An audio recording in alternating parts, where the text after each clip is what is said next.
613-936-3021 or visit us online at nrgfoam.com for more information. NRG Spray Foam. Building green, living green. This message was from a proud sponsor to KNLY 91.1 FM.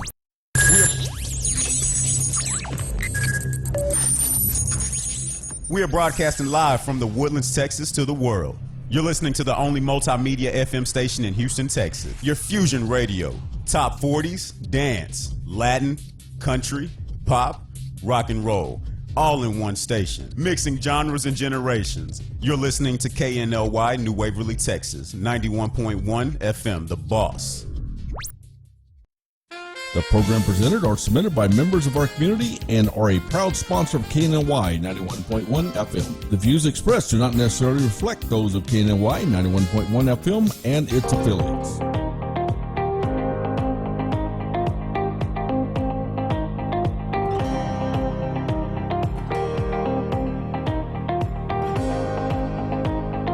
Good morning, and God bless you. You are tuned in to today's Entrepreneur, KNLY 91.1, The Boss. I'm your host, your guest. My guest is actually the Living Care Hospice Care of Texas, Inc. I want to actually give them the opportunity to introduce themselves. It has been a minute since I've been in front of this camera.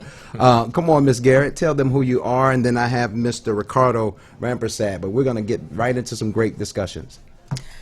Hello, good morning, everyone. I am Tierney Garrett Solomon. I am an administrator and also a part owner of the company. With that being said, I'm not accustomed to being in front of the camera, but I look forward to giving you all the information that you're needing so you can make a very informed decision to come and try us out, because we do serve with compassion. Mr. Ricardo? Yes, my name is Ricardo Rampersad. I'm the COO and part owner of the Living Hospice Care of Texas, and I'm here to assist Ms. Garrett, speaking about the company. Well, you know, I came in and did not get a chance to say I'm Orlando Daniels. I was going right into, so let's get settled, let's get comfortable a little bit, and let's begin to talk about the Living Hospice Care, all because I understand and I love intimate moments. When we're in the green room prior to coming on, I get to learn a lot. And one of the things I learned, apart from your compassion and you being passionate for your business, I also learned you're a stalker. And she's a stalker, y'all. She did her homework by actually researching, you know, KNLY 91.1 The Boss. She researched me, and she did her due diligence just because she wanted to understand not only the platform, but also, you know, when you're a business owner, you want to know who's going to be helping brand and market your business. So I applaud you in reference to doing your homework. So I found out that she actually used to be a cop. So talk to me about, how do you transition from being a police officer to getting over into hospice? Well, I always tell everyone that I have a very colorful background. With that being said, I started out as a U.S. Army veteran. I performed 6 years there, had a wonderful time, transitioned from there and was a Houston police officer for 10 years. I was up in Southeast Substation on Macawa. In addition to that, I was one of the 3 individuals that assisted with implementing what you all consider your PIM map system. So we comprised all the information, and I taught all the analysts, and I spent 10 years there and wrote grants for the last 2 years. So how I wound up in hospice is the fact that the police department was hiring freeze, and I just wanted to do a little bit something more. I've always been in service. I've always serviced people. So with that being said, at the time I had my real estate license, and I say, you know, I'm half vested, let's go. I want to become a registered nurse. My mom's a registered nurse, my auntie, cousin, and sister. So I went into nursing. I've always been an entrepreneur spirit, more so than the nurse aspect, but I fell in love with helping people. And one of my patients I've had home care with transition. She had ovarian cancer. With that transition, they begged me to stay on, and I did, and the company hired me, which was the hospice company. I did not have a clue on what I was doing. I just knew I needed to be present. And being present, it was so holistic, it was beautiful, and I called myself catching the bug. From that point on, I decided to start applying everywhere. Oh, you need experience, you need experience. What I found out what you need Christ. and you need to have a heart of prayer, and you need to understand that it is a journey that we all must travel. I always like to tell individuals, we can walk out of this door right now and we're gone. But with hospice, I think God gives them the opportunity to get their things in order, and they know what their end destination is. I think it's more so for the family. And being that case, we service the family more so than the patient. The patient has already come to terms with the fact that this is what my life is, and it's inevitable. As my last patient told me, he said, my clock has been ticking and now it's time to punch out. Wow, you know, I was sitting here in amazement, just listening to not just your colorful background, but hearing you talk about what you are passionate about and seeing the compassion of Christ just oozing out of you. You know, I tell people your passion, or your peace is tied to your passion, and whatever your passion is, that's what you're going to pursue. But we understand purpose, we understand destiny.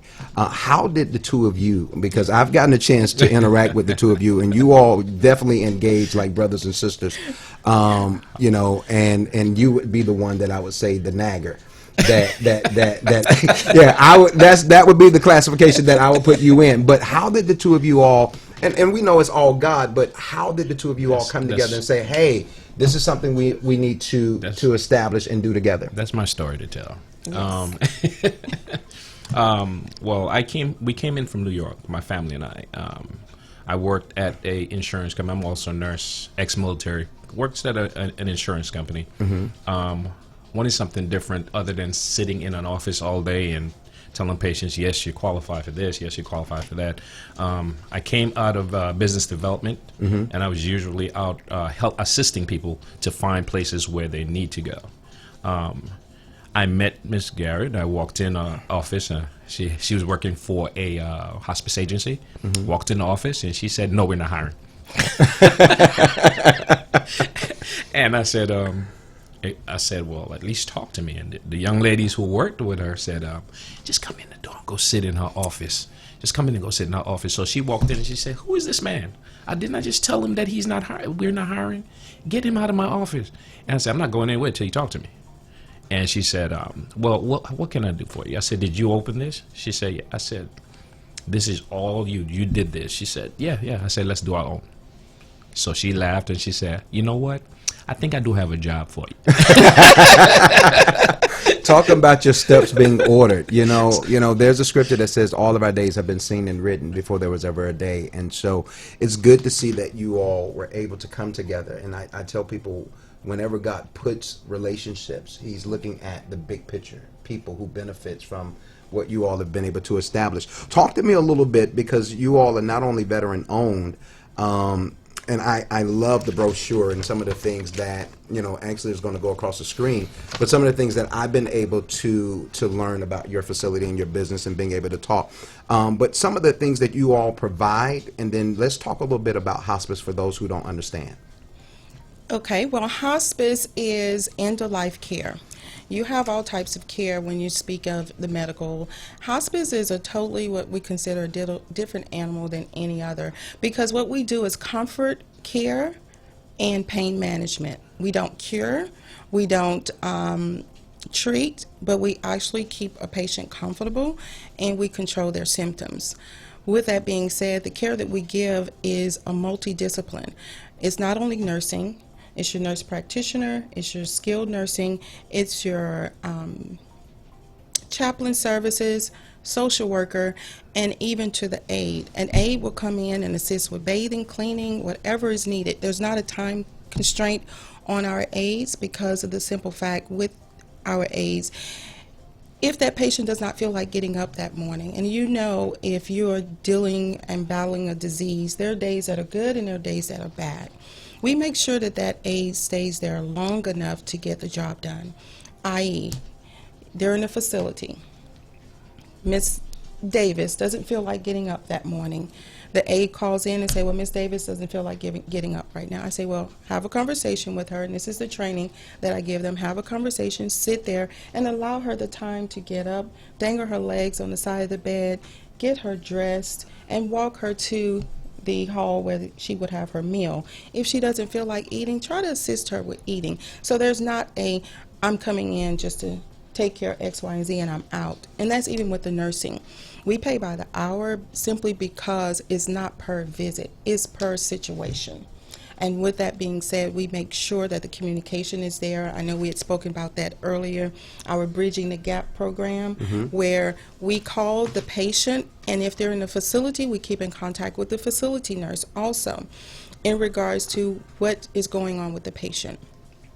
If the patient is having some type of exacerbation, or just the fact that on Monday, hey, how you're doing, your nurse will be out this week, is there anything else that we can do for you? And then on Friday, we have our tuck-in. Do you need any more medications? Even hand sanitizers, we supply that. Everything is 100% covered by Medicare. There's nothing out of pocket for the family member and or the patient. With that being said, we feel that our program is exceptional because we do perform interventions. And our interventions have to deal with everyone that's involved in the care of that patient. We make a structured time to meet with the family and or the facility to facilitate where we are and where we're going, because with death, there's a process.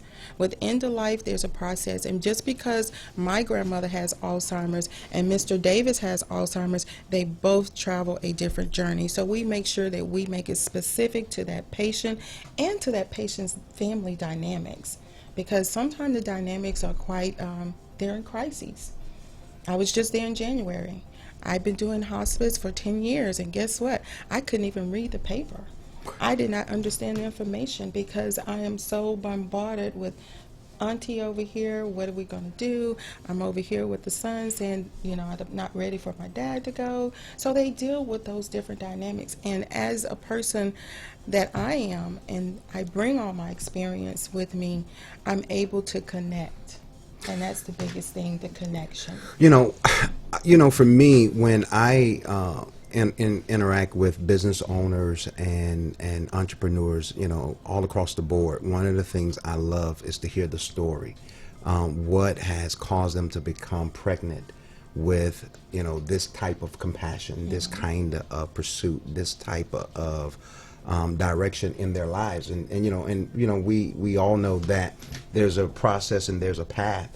But it just shows with you that literally what you do goes beyond filling up the calendar, goes beyond filling up slots. And we talked about this earlier, that people are more than a number, and they're more than a price tag. And so it really shows that the Living Care is definitely a facility that's set apart based on what you all do. You go the great lengths to just make sure that not just the patient, but the whole family is comforted and actually receive what is needed at the end of the life of an individual.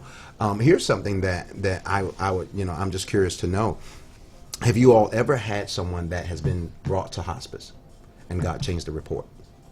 Absolutely. Yes. I can speak on that. It was actually one of my family members. I call him the alphabet cousin. And what that means is he has CHF, AFib, DM2, any disease you can name he had. And when you look at his medications, I mean, he had 2 long lists of medications. And by us coming in and our interventions and was able to reconcile his medications, that was the first step. Secondly, to get him therapy, because we do therapy. Now, mind you, the difference between our therapy and hospice and, say, home health is that we do not rehab. What we do, we get the patient to their optimal performance. For instance, they were able to feed themselves prior to leaving the hospital. Now they can't. So we may get them occupational therapy out there. But with us being in the home, long story short, he was able to come off hospice, and he's currently still on home health just by our interventions. Now, when we talk about home health or someone transitioning from hospice to home health, are you all still, intricately a part of that process? We are a great deal part of that process, because what happens is with hospice, we supply all of their what we call dual medical equipment, which is their DME. We supply all the medications that deal with their modality and any exacerbations afterwards, and we supply wipes, pull-ups, diapers, Pampers, whatever is needed. With home health, that's not the case. So we try to make sure that the transition is smooth, and then they're not losing any of their qualified items that they're needing. For instance, if they're in a hospital bed, we try to make sure that we can get that transitioned over to the home health. And of course, we keep in touch with the families. You all are doing a phenomenal job just based on what I'm able to hear, and it says a lot. And so I want people to be able to not only connect with you all, but if they have a loved one that is in transition that would need this type of care, this type of love, that's what it is. Give them some information, Facebook, Instagram, phone number. Give them some information that they can get in contact. Okay, the office number. They can always call the office, 281-741-5337. Sorry. The email address is info@tlhcoftx.com. That's just the initials for the Living Hospice Care of Texas.com. And the Facebook page, if you put in the same email address, you will get the Facebook page and LinkedIn. Okay. And LinkedIn, yes.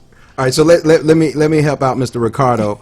The Living Hospice Care of Texas, Inc., actually the phone number here that I have is 281-741-5337. Yes, sir. And then also LinkedIn, Facebook, the Living Hospice Care of Texas, Inc.